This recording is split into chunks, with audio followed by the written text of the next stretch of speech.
Hey, everybody, here for another real estate chat with two powerhouse investors. We've got a real estate investing couple, Troy and Lisa Michaud. They are not only real estate investors with a totally awesome portfolio, but they're also a coach. And Lisa's the host of the Golden Girls podcast, which is something you got to check out. So, guys, thanks for chatting with me today. We before I hit the record button here, we were just shooting the breeze about all things real estate. It was awesome, and the thing that really kept coming up was we know the market has shifted, and strategically, let's talk about what action takers like you guys are doing to actually take action with the shifting market. I think the increase in interest rates has really decreased prices in some cases and made it harder to qualify for financing. But sellers are still, I think, hung up on yesteryear's pricing. So pricing a year ago, a lot of times you didn't really have to consider debt coverage ratio when qualifying building with commercial financing. But today that's quite different at 6.5 to 7% interest rates. So one of the things that we've been able to do, actually two in the last couple of months, is a vendor take back or a VTB financing with the seller of a couple of different property, two different sellers really. It's allowed them to get rid of their property, which there's some distressed condition properties that we look for, but also allows us then to have the time to renovate the properties, get them rented, and then look at traditional financial institutions for financing in a year or two. Yeah, of course. You know what? And that's so fascinating to me because when I think vendor take back, the abbreviation we use is VTB. Um, you know, typically we think about that in the larger commercial space. You know, you're buying a strip mall, you're buying an industrial bay, you're buying a business. But I'm fascinated to hear that that's now becoming more available in all kinds of deals. So I'm just going to rewind a little bit because you guys are pros, you know the lingo, you guys know what a VTB is, I know what a VTB is. Not everybody watching knows what a VTB is. So can you guys just define that and then let's get into how it works? Sure. So if the vendor has enough equity or some equity in their property, they can essentially hold the mortgage, either a first mortgage or a second mortgage on the property, which at closing, the vendor takes back a mortgage essentially on it. And that's kind of the gist of it. Yeah, that's exactly it. And the cool thing about that vendor take back mortgage is when you go to an A lender or even sometimes a hard money lender, B lender, etc., they've got an internal underwriting policy, which is just a fancy way of saying the rules they need to follow to lend people money. When you deal directly with a vendor or a seller, um, they don't have that same internal policy. And as we know, everything's negotiable. And so you can negotiate the terms of that loan directly with the seller themselves. And to touch on a comment that you made earlier in the conversation, if a seller has a property they're having trouble selling, well, they might be able to sweeten the deal by offering a loan to the purchaser, and that's what gets the deal done. That's why VTBs are so popular. And with larger commercial deals, those deals are a little less liquid. They're harder to sell, which is why VTBs are more popular and more common. At the residential level, when the market's hot, a seller doesn't need to offer something special. But now we're in a market where they do. So I please tell me about your guys' case study because you said you did a couple of deals with VTBs recently, and that's getting me excited because now I want to go out and put some offers with VTBs in them. So one is closing here at the end of the month.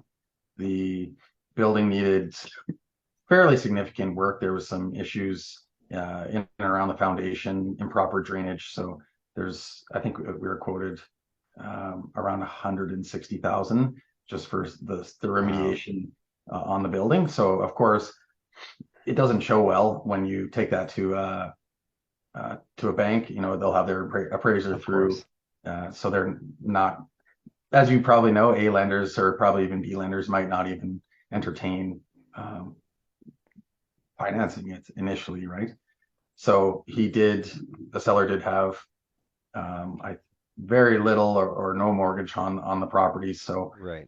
it's a great candidate for a VTB. So we were able to negotiate 90% seller financing. So they will hold 90% of the mortgage. We discussed the work that needed to be done, explained that to the seller, and then said, look, when it's done, this is what it's going to be worth.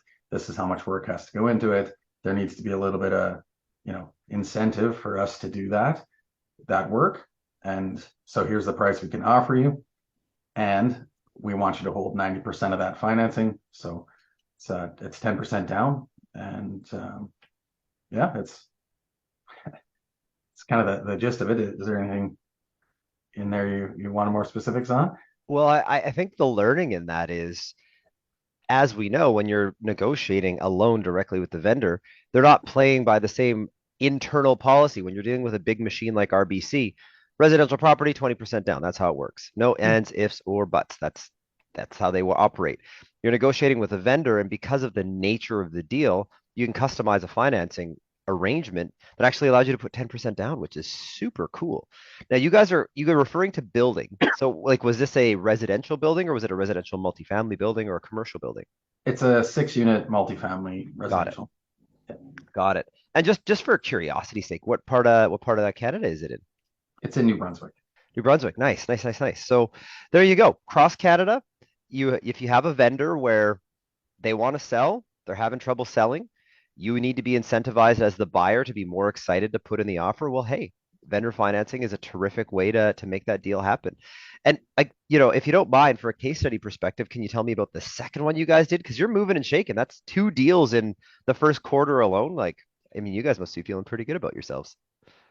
Yes. So the first one was actually very similar. It was a 5-unit multifamily building. Rents were low on it compared to market rents. There was not quite as much work, but definitely a fair bit of work that still needs to be done within the Right. building. One of the units was completely vacant and gutted. A couple of the other ones need, some work to get them up to snuff if you want to rent them at market rates. And a little bit of exterior work, probably 40, 50,000 on siding and roofing. So again, you could probably get a mortgage on it, but when you went to appraise it, it probably wouldn't appraise at what the seller wanted for it. And you'd have to, in the end, it'll be worth a lot more once you do the work. But I've done it before where you have a building with exactly needs some work, vacant units, and the banks don't like it and the appraisers don't like it. So yeah, so we were able to negotiate again 90% VTB. Seller is holding the mortgage 4-year term, 4% interest, and interest only. So Very we're nice. able to then re-inject cash flow from the building to complete some of these repairs. So Very cool. Very cool. Now, both of those buildings technically would count as commercial multifamily because it's 5 units, 6 units. But I'm assuming, and correct me if I'm wrong, that your vendor isn't a big business. You're not buying an institutional asset from an institution. You're not buying something from someone who has a portfolio of commercial assets and they're super familiar with a vendor take back. So is it fair to say that part of this acquisition meant explaining, educating, and for lack of a better term, pitching the idea of the vendor take back to these vendors? yeah, definitely. Okay, well, that's something I want to hear more about, and I think everybody else listening does too. You're going from here's a person that wants to sell for a price to a whole lot of stuff happens, and now they're on board with the VTB. So talk to me about how you presented the offer, had the conversations, and got these vendors on board with doing something that is pretty complicated for someone who's never done something like that before. So I think the biggest thing is education, right? And it's not really selling them so much as it's, educating them. Say, look, here's kind of the after repair value. Here's the amount of work that needs to go in. Here's, all the costs associated with acquiring this property, eventually appraising it, that sort of thing.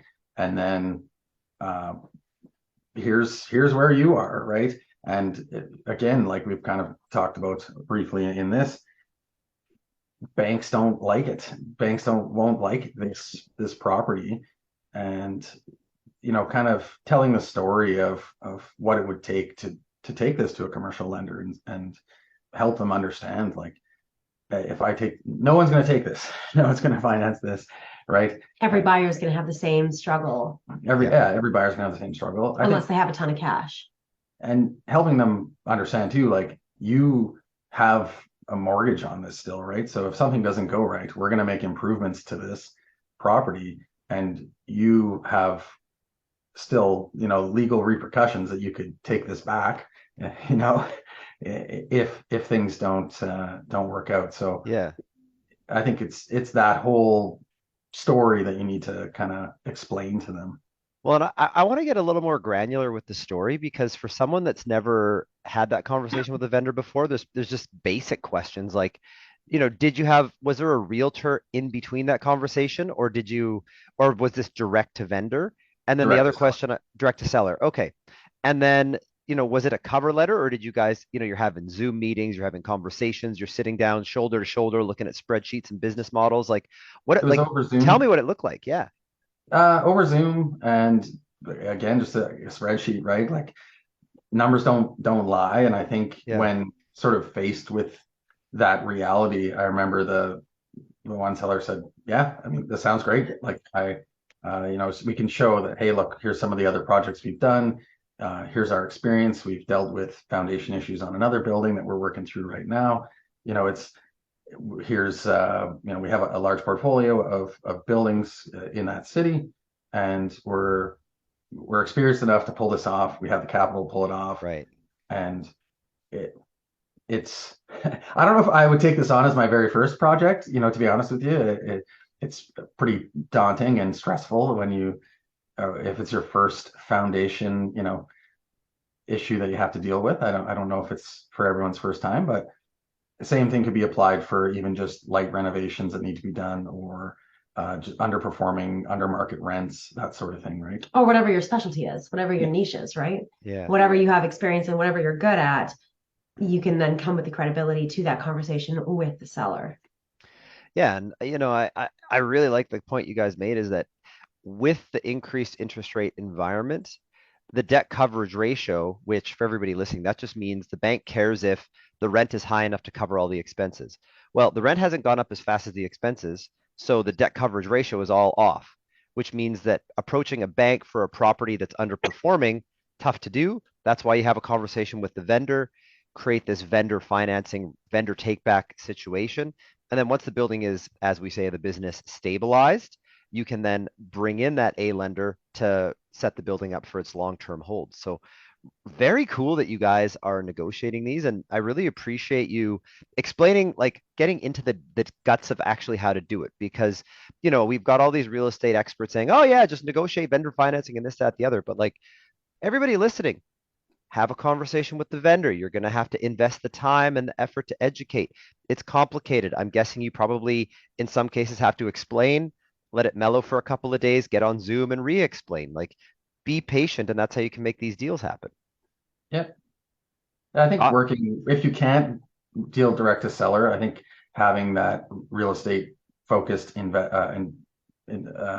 investor focused agent is key, because I've heard, you pitch this through an agent, and the receiving agent's like, oh, VTBs are a scam, like, you're trying to rip this person off, and it's like, no, I'm trying to help them, yeah, right? Like, this is I'm not trying to scam anyone. This is a win-win for us, right? Like, we're helping you out of totally. a situation, and we're also helping us acquire the building. So, Mhm. And there's oh, there can be tax benefits too for certain sellers. Like it can be a win-win for the right person. And so it is important to have an investor focused realtor, or if you don't have a realtor, to be able to have these conversations yourself. Absolutely. And I'd even go as far as to say if, you guys have obviously pitched multiple vendor takebacks, but if it's your first time doing it, having a realtor that knows what they're doing to articulate, to fill the gaps in the narrative for you and to help educate the seller is obviously essential. But guys, I know that you're super passionate about this and you love talking to all kinds of people about real estate. So in the description for the video, I've tagged you guys so that it's easy for anybody watching to just give you a click and slide into your DMs. So I'm assuming that if someone slides into your DMs, you're going to be happy to talk to them about real estate. Yeah, absolutely, absolutely. Yeah, we have a Awesome. Facebook group too, and love to build community, bring together other people doing great things like this and investing and knowledge sharing. Terrific. Well, hey, thanks for bringing our attention to the fact that like it's a good market to explore VTBs in and just a nice intro to what it looks like to have that conversation with the seller. So I appreciate your guys' time. Thanks for an awesome real estate chat, and we'll see you again soon. See you. Thanks. Thanks for having us.